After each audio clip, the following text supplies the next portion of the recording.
What's that? You want to boss there? You want to boss there? Anofu.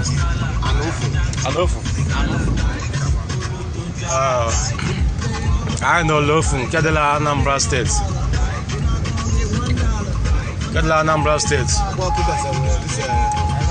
Ebana Egwoi this time. Ebana Egwoi kind of Gakita now. So that's what Eban kind of Gana.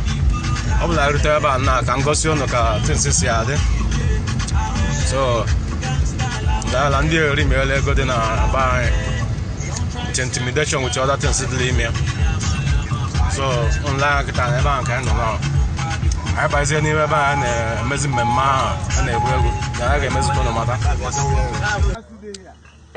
So never na one and a war the final Anambra State. Different places. I got for tanker right there now. Boy, hello there now. See the tanker head here, so for Anambra State. So different places. Where you saying?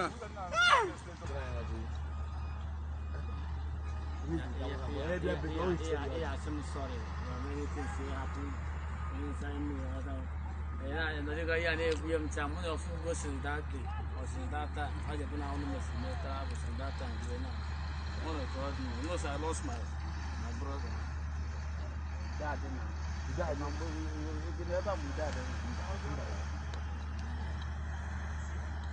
Serious.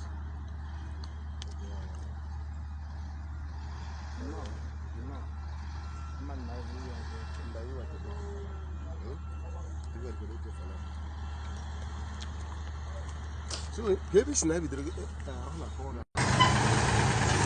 I can now go Anambra State.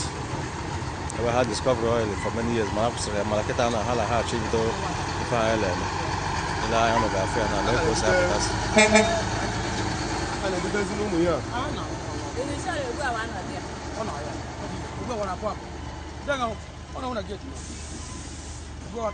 Yeah, let me play a gate. You know what I get?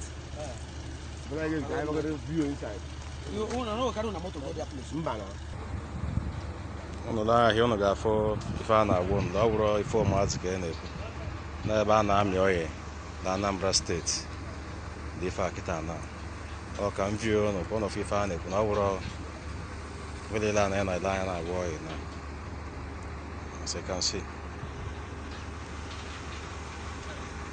But I say as well. Edu? Huh?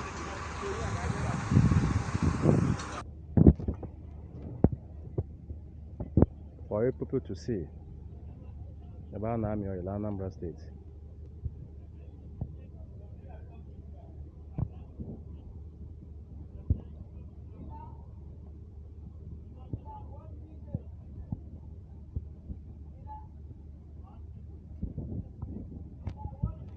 Yeah, well, for getting Ogbaru local government area of Anambra State. Or ya kind of kita now. I sky Bialele, many places.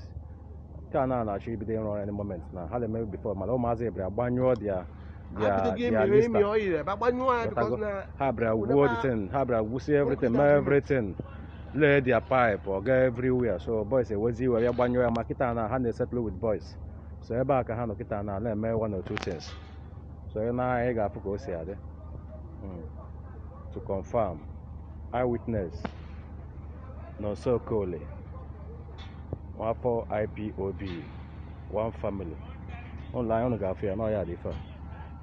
So they are ready to start working now.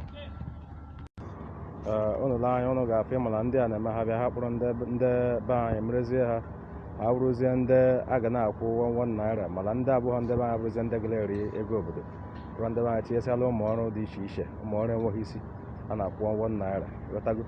So Rosenda won the Awanda by and is a good in Obodo.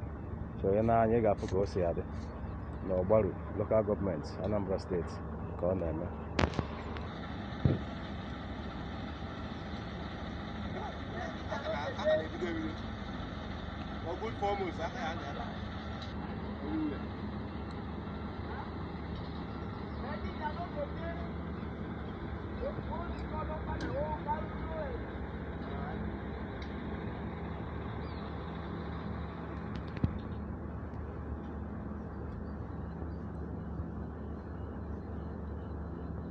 Unu ga-afụ ife niile ahụ paịpụ nke eji amị mmanụ nke na-ekwu ife anwa. Ife niile adịgo ready right now la Anambra State, Ogbaru local government of Anambra State.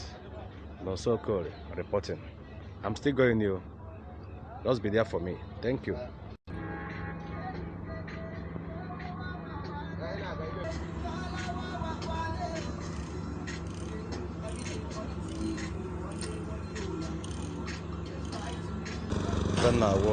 So back everything the Anambra State, Ogbaru local government of Anambra State. About Bebana video email line and if you like to go set to start. Understand? So I back and Ogbaru Anambra State of local governments. So I back and come up here. Thank you.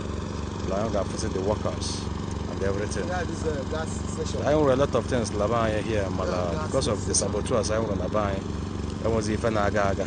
But I go do well around or I own a lot of things. So I'm back and confirm if all of them man. Oh no, so cool. Eyewitness. So on the line, on the affair. So now I will be fun.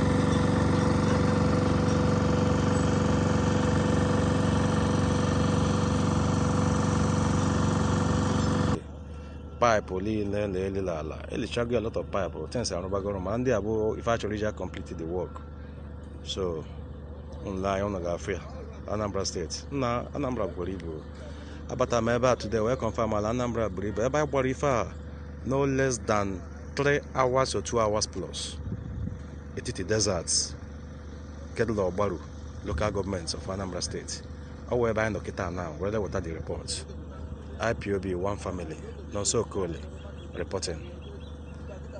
Akala mabiakwano cherekwano I can aga another branch Akane oil again Anambra State. The same Ogbaru local government of Anambra State. I can abiakwano na na-eso anyị anyị na-aga. Okay, ọmụ bụ Nonso Okoli nke anyị na-afụ na-ekwu maka ya.